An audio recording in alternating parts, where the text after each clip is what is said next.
What's up, everybody? This morning I had to, it's a Saturday morning, but I had to get some work done. I had an inspection that I need to squeeze in.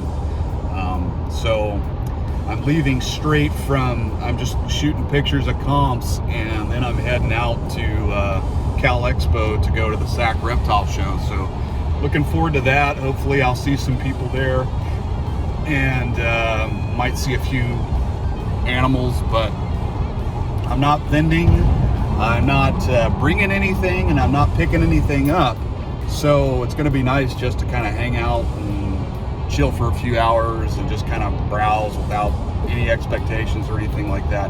I do have a few dry goods that I need to pick up, but outside of that, just kind of doing my thing. Sorry, I'm on kind of a country road, and the roads aren't that great, so if there's any bumping, I do apologize. But anyway, I'll end this, and wow, I just went over a railroad track. We will circle back here in a few minutes, and I'll be actually at Cal Expo. See you soon.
What's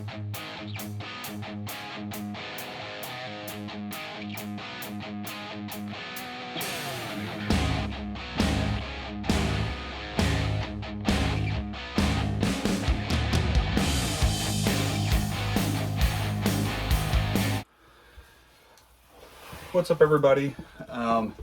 So didn't have a ton to film at the Reptile Expo.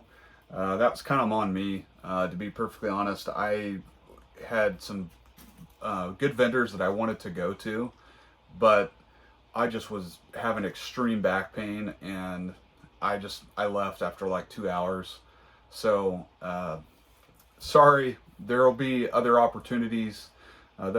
There's like two shows a year here, and usually it has a lot of the same vendors, so I plan on filming some of those vendors.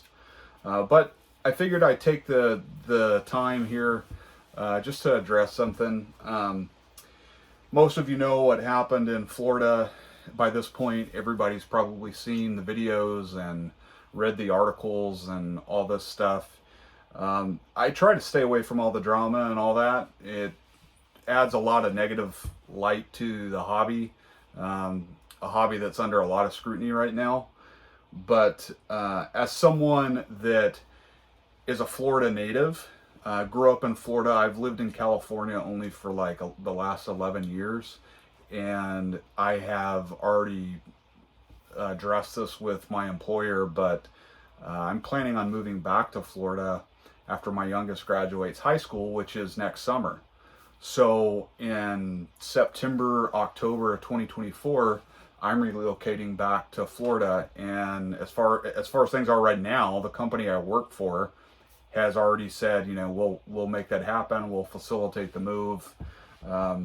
So what happened in Florida kind of affects me. Not directly right now, but indirectly, and it could affect me directly in the future. And I just wanted to say that my personal opinion of what has happened is that whenever there are entities of power, albeit law enforcement, which I'm a huge supporter of, or so a lot of times whenever there's entities that have infinite resources or they have power through either large groups of people or through money or through connections to decision makers, a lot of times laws are broken, rules are broken, and things are done unethically, incorrectly, and the information that trickles down to all of us is a lot of times fabricated in a way that pretty much saves the officers in this case that did it and their employer, saves them from any type of liability or scrutiny. I think that what has been written about this story from the side of Fish and Wildlife really is a very biased, one-sided perspective of what actually happened. And I get it, they probably have had discussions behind closed doors with those officers that probably were not super positive. We're never going to see that. There's no point in even trying to fight for that or advocate for that. What we can do is things that are within our control. So by things that are within our control, I'm talking about the way you care for your animals, the way you represent the reptile hobby, the way, because you're going to have eyes on you even when you don't think you are. Maybe you're just posting something on social media. People see that. A lot of times there are people that are not in our hobby or people that are employed to drag down our hobby by other organizations that are set to get gain from whatever it is, whatever goal they're trying to accomplish. So you see this in every fact of life. There's typically a party that will alter the truth in order to fit a narrative, and that's exactly what has happened. So whenever you're posting your venomous animals and you're free handling them, yeah, that might be cool and that's fun for you and they're your animals, so you could do whatever you want with them. But that kind of puts a spotlight on our hobby. And those are the things that we can control. Whenever you post pictures of your large pythons feeding on live animals, again, that's putting a spotlight on our hobby. I'm not here to say it's right, wrong, or indifferent. Again, they're your animals. You can do whatever you want, but we are a hobby and we are in this together. Like it or not, that's just the reality. So what you have to do is you have to control what you can control, and your little piece of this puzzle is that you put out good content that represents our hobby right, that represents it responsibly. Those are the things that will help us out, because really what we want is, we don't want the scrutiny. We want to show love for these animals that are a little misunderstood, and we want to share that love with other people so that they can see that. And whenever you're putting out content through photos, Instagram, Facebook, video, YouTube, whatever it is, podcasts, and you are using triggered language, you are using racist language, you are using language that is combative, you are putting out content that is controversial, with how you house, treat, feed, any of that stuff with regarding your animals, all that stuff goes into the same funnel that goes out to law enforcement and agencies that are, part of their job is to regulate wildlife and the captive keeping of said wildlife. And it's a big problem in Florida. It's a problem in other states too, but it's a bigger problem in Florida. So all I'm saying with this little rant is that if you can somehow think of that before you put out your content, whatever that content is, think about how it will be received, or how it would be received by somebody who might be a little uncomfortable with snakes, or a little uncomfortable with spiders, or a little uncomfortable with large pythons, or someone that might have a pet rodent that they are very attached to, and you're feeding a live one on your video. Again, they're your animals. You can do whatever you want. I'm not here to say that it's good, bad, indifferent, whatever. But all I'm saying is the way that is received could be a part of the problem. And really it is a part of the problem, because we've had a lot of people that are really selfish and have put out content to get views, to get money through sponsorships and through their social media, because that's what they do for a living. Great, more power to you. But it's going to come around to where it's going to affect you at some point, and you're going to have to find another way to make a living.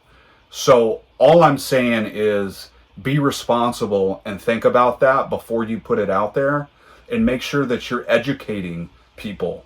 And if you're not into educating people, at least be responsible in how you carry yourself and how you interact through your social platforms with other people, being the public, the people that watch you and that follow you. Some of the people that follow me probably are not really into me. They probably follow me because they think I'm an idiot and they would love to see me screw up.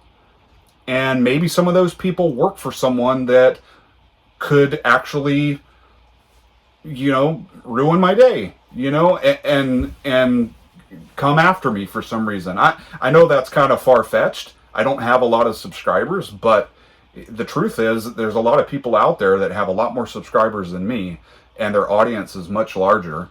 So I'm just saying, guys, we're in it together. We got to be responsible. We have to be smart. We have to be better. And the animals deserve that. I mean, really, that's what this boils down to. I mean, we love these animals. They deserve better than that.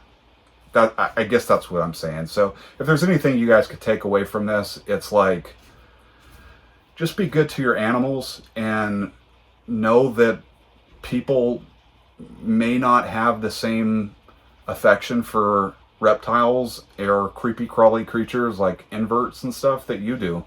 And if you're going to put out content that may be taken as irresponsible or combative or against a law or regulation in your state, that affects all of us.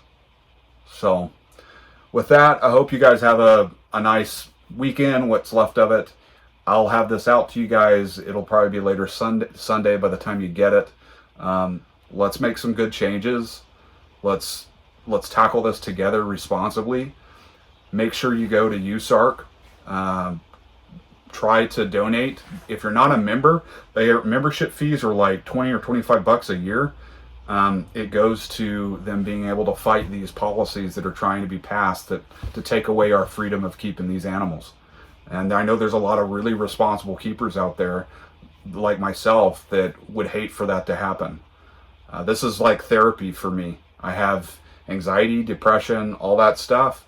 This is my happy place. You take away my happy place, and that creates a problem for me. So, I really appreciate everybody for following. I'll put a link in the description if you'd like to reach out to USARC or USARC Florida and donate, preferably USARC Florida because of everything that's going on. Make sure you hit like, comment. Let me know your thoughts if you want. And I'll see you guys next week. Thanks. Peace.